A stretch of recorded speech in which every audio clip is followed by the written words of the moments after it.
श्री कृष्ण लीला। जब 1 वर्ष पूरा होने में 5-6 रातें शेष थीं, तब एक दिन भगवान श्री कृष्ण बलराम जी के साथ बछड़ों को चराते हुए वन में गए।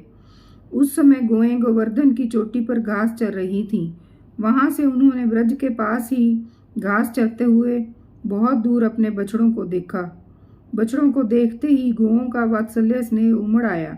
वे अपने आप की सुध बुध खो बैठीं और ग्वालों के रोकने की भी कुछ परवाह न करके जिस मार्ग से वे ना जा सकते थे, उस मार्ग से हुंकार करती हुई बड़ी वेग से दौड़ पड़ी। उस समय उनके थनों से दूध बहता जाता था और उनकी गर्दनें सिकुड़कर ढील से मिल गईं। वे पूंछ तथा सिर उठाकर इतने वेग से दौड़ रही थी कि मालूम होता था मानो उनके 2 ही पैर हैं। जिन गौओं के और भी बछड़े हो चुके थे, वे भी गोवर्धन के नीचे अपने पहले बछड़ों के पास दौड़ आईं और उन्हें स्नेहवश अपने आप बहता हुआ दूध पिलाने लगी। उस समय वे अपने बच्चों का एक एक अंग ऐसे चाव से चाट रही थी मानो उन्हें अपने पेट में रख लेंगी। गोपों ने उन्हें रोकने का बहुत प्रयत्न किया, किंतु उनका सारा प्रयत्न व्यर्थ रहा। उन्हें अपनी विफलता पर कुछ लज्जा, गायों पर बड़ा क्रोध आया।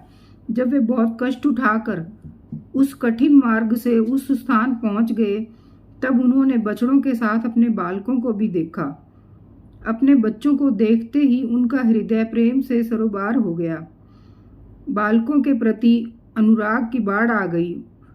उनका क्रोध ना जाने कहाँ हवा हो गया। उन्होंने अपने अपने बालकों को गोद में उठाकर हृदय से लगा लिया और उनका मस्तक सूंघकर अत्यंत आनंदित हुए। बूढ़े गोपों को अपने बालकों के आलिंगन से परम आनंद प्राप्त हुआ। वे निहाल हो गए। फिर बड़े कष्ट से उन्हें छोड़कर धीरे धीरे वहां से गए। जाने के बाद भी बालकों के और उनके आलिंगन के स्मरण से उनके नेत्रों में प्रेम के आंसू बहने लगे। बलराम जी ने देखा कि ब्रिजवासी गोप, गोएं और ग्वालिनों की उन संतानों पर भी जिन्होंने अपना माँ का दूध पीना छोड़ दिया है, क्षण प्रतिक्षण प्रेम संपत्ति और इसके अनुरूप उत्कंठा बढ़ती ही जा रही है। तब वे विचार में पड़ गए, क्योंकि उन्हें इसका कारण मालूम न था। ये कैसी विचित्र बात है। सर्वात्मा श्री कृष्ण में ब्रजवासियों का और मेरा जैसा अपूर्व स्नेह है, वैसा ही इन बालकों और बछड़ों पर भी बढ़ता जा रहा है।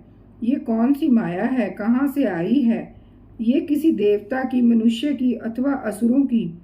परंतु क्या ऐसा भी संभव है? नहीं नहीं, ये तो मेरे प्रभु की ही माया है और किसी की माया में ऐसी समर्थ नहीं जो मुझे भी मोहित कर ले।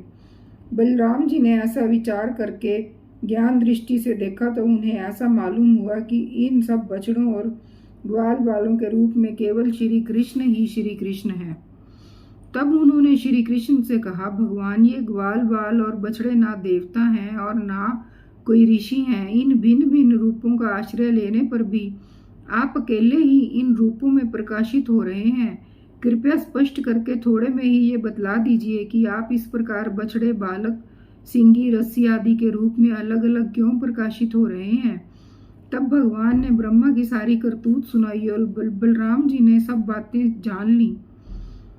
परीक्षित, तब तक ब्रह्मा जी ने ब्रह्मलोक से ब्रज में लौट आए और उनके कालमान से अब तक केवल एक ही त्रुटि समय व्यतीत हुआ था। उन्होंने देखा कि भगवान श्री कृष्ण ग्वाल बाल और बछड़ों के साथ 1 साल से पहले की भांति ही क्रीड़ा कर रहे हैं। वे सोचने लगे, गोकुल में जितने भी ग्वाल बाल और बछड़े थे, वे तो मेरी मायामयी शैया पर सो रहे हैं। उनको तो मैंने अपनी माया से अचेत कर दिया था। वे तब से अब तक सचेत नहीं हुए।